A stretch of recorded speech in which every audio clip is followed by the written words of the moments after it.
Dear friends, welcome to the next session of Information Security Fundamentals. To begin with, let us quickly revise the definition for information security. It is a system or it is the process of protecting data or information and information systems from unauthorized access, disclosure, destruction, or disruption by making use of necessary tools like policy, awareness, training, education, technology, etc. Now, talking about information security, let us first go and understand and split both these terms, which is information and security. First, we will go and define what is security because security is more closure and more practical for us to understand. First and foremost, when you look at the working of a system, there is something called a normal functioning of the system. Security is not reflected in that normal functioning of the system in the sense that security is not a functional requirement. Security is something which monitors the function, which guides the function so that certain properties are not violated. So, in principle, when we try to implement security policies, one of the basic assumption is that the system is correctly implemented according to the functional requirements of the specification and that the system operates according to its intention. And security is not concerned with just one aspect of the system, but it is actually more concerned with every aspect of its system. Let's take, for example, how the system is specified or how the system is designed or how it is implemented. What are all the different application softwares that is running on and how these application softwares communicate with each other. What sort of protocols they use, what are the actual hardwares that were used in this implementation, what are the configurations that are set on this hardware, how do this hardware operate, what are the versions of the firmware that is installed inside the hardware, or all these are concerns of security. So we cannot pinpoint that security is a specific product which does all the things, but security is all pervasive inside the system. And interestingly, human factors also contribute a lot to the security. Who are the users or who are the administrators and how are they aware or how do they behave from a security point of view? Are they strong enough from the perspective of security concerns or are they aware of different security policies? All these are concerns for security.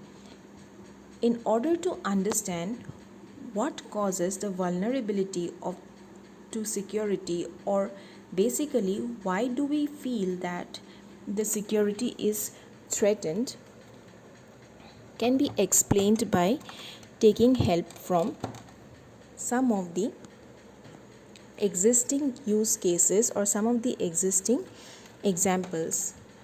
The first example is the mega upload problem, where basically there were a lot of free media or free movies or free files and softwares which were available in a particular site that could be downloaded by the users. What came as a code and the code price was that along with this software or along with this media and files came the malware and they were installed in the systems without the knowledge of the user. So though it was free of cost for the files and the softwares to be used, the users had to pay a heavy price because of the malware that was automatically installed in their systems. This challenged the component of security, which is integrity. Integrity refers to the modification and manipulation of data by any third party. between the sender and the receiver. So because the files, although the files were intact, but along with the files there was also a malware that was downloaded, the integrity was compromised. The next example that we will be discussing is about the Stuxnet, which was just because of improper security processes, an entire network was not exposed to the internet, which means that there was denial of service and the whole software and the whole network could not access the web or the internet. This compromised the availability of the system, which basically relates to the available of resources as well as data and information in context to the sender and the receiver for effective communication. The third example can be if one wants to access the data, he is not allowed to access the data. That is what was done in the computer worm, which actually hit big businesses. So there was a time when businesses were getting affected because of computer worms, and they also manipulated or malfunctioned the availability of the resources and the data between the sender and the receiver. The final case study relates to sniffing, where the data is not misused or mishandled or corrupted, but it is actually stolen. For example, the credentials of the credit card. This highly paralyzed the confidentiality of the security system, where the confidentiality between the sender and the receiver was compromised due to sniffing of the vital data and misusing it later. So when we look into the threats, this we have already discussed in our previous session. However, we are once again going through it. This, however, is known as the CIA triad, which stands for confidentiality, integrity, and availability. These are all different facets. One is you do not get the data or service available to you, which is a question of availability. Somewhere the data is made, that is there, but it is not integral. For example, the mega upload. A person is just looking for a movie, but what is there is movie plus some malware. And in the case of credit card, we have lost our confidentiality. So the security is now against three parameters. If we see here, it is against confidentiality of data or information. It is against integrity of the information. It is also against the availability of information. So what are we trying to secure ourselves from is a very important question. And hence this three important aspects, which is CIA, that is confidentiality, integrity, and availability, plays a vital role in case of the security domain. Now moving ahead to information. According to the Information Technology Act 2000 Section 2F, it includes all information resources utilized in the course of any organization's business. These information resources include the information itself plus the applications that process this information and the technology that on which these applications run, namely the hardware and the networks. Because there is information, there are applications specifically developed or purchased to process this information, and then these applications run on an existing hardware and software system, and they are also connected through the network. So we can see that information being processed by application software that is developed or purchased, which in turn runs on a computer system that has hardware and operating systems, and these computer systems are connected through networks. So this is how, from an information security point of view, we can define the information assets.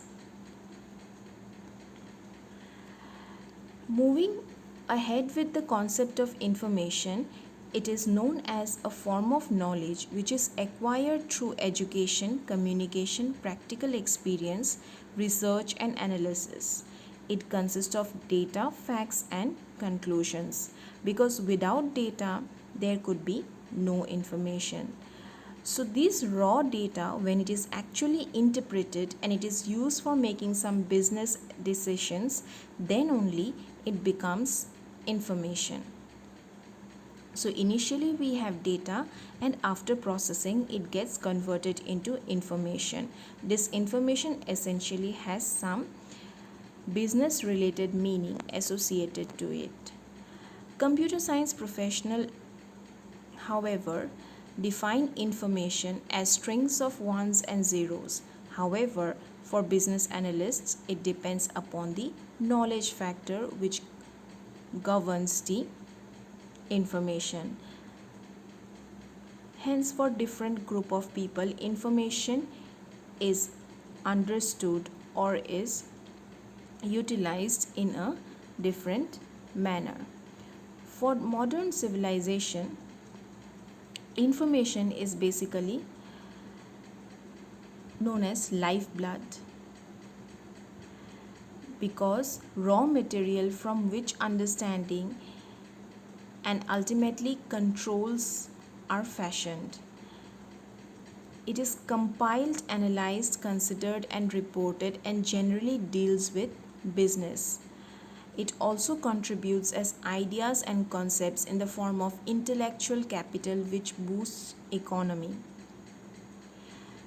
Now today, in today's world, the word intellectual property has come up very big. But what is intellectual property actually? It is again collection of information that is known to a particular organization through which it makes a business. It makes a living.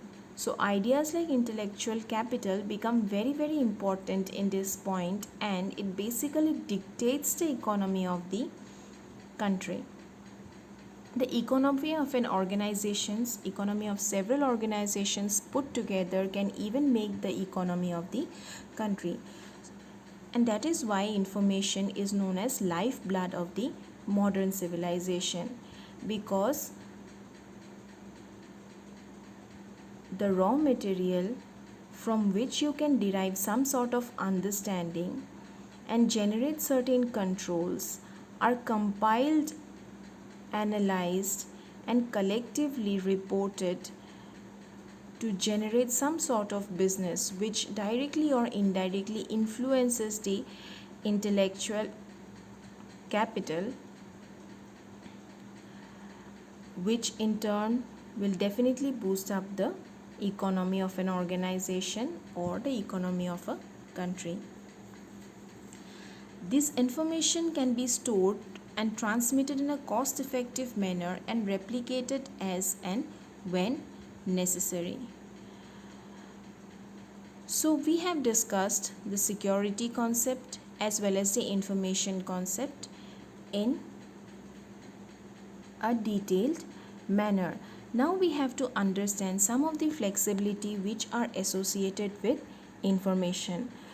Corresponding and complying to the factors of the CIA triad, the information can be created, modified, stored, destroyed, processed, used both in the correct and in the wrong way, transmitted, corrupted, lost, or stolen. It, it can also be printed or written on paper, stored electronically, transmitted using electronic means, displayed using videos, published on the web, and can be delivered verbally during verbal communication. Hence, information not only forms the backbone of communication between two different parties, but form information also forms the backbone of any particular organization, because without information there could be no business, and without business the organizational goals will go futile. Some of the critical characteristics of information have already been discussed previously, however, we will quickly go through it. Involves confidentiality, integrity, and availability, which is the CIA triad. Along with that, authenticity, non-repudiation, utility, accuracy, accountability, etc. So these critical characteristics of information forms the entire pyramid of information security paradigm. Confidentiality, as I have already mentioned, it is the fact by which the data or the information remains confidential between the sender and the receiver, and the information is read only by the receiver or authorized receiver. The next important point is integrity, where there is no manipulation or modification of the data being sent. Availability refers to the availability of the resources, data, and information. Resources might include both hardware, software, and network related resources. Authenticity relates to the correctness and the nature of the information that is being transmitted to be authentic. Non-repudiation refers to the paradigm or the concept where during the course of its execution no party, either the sender or the receiver, would be withdrawing from that particular process. Utility refers to the utilization of various resources, data, and information. Accuracy relates to the accuracy related to the data and information being correct throughout, and accountability refers to the responsibility and the virtue by which the sender and the receiver will carry out their part of work and would be entrusted with the authorized version of their work during the course of its execution. Now, all of them are highly coupled, and heightening of one can enhance the other, which means if confidentiality is compromised, definitely the other characteristics will also be compromised. If confidentiality is boosted up, the other factors will also get boosted up. Understand this coupling is also very important for us to appreciate the information security concept. So that's all for today. Thank you. We will continue in the next session.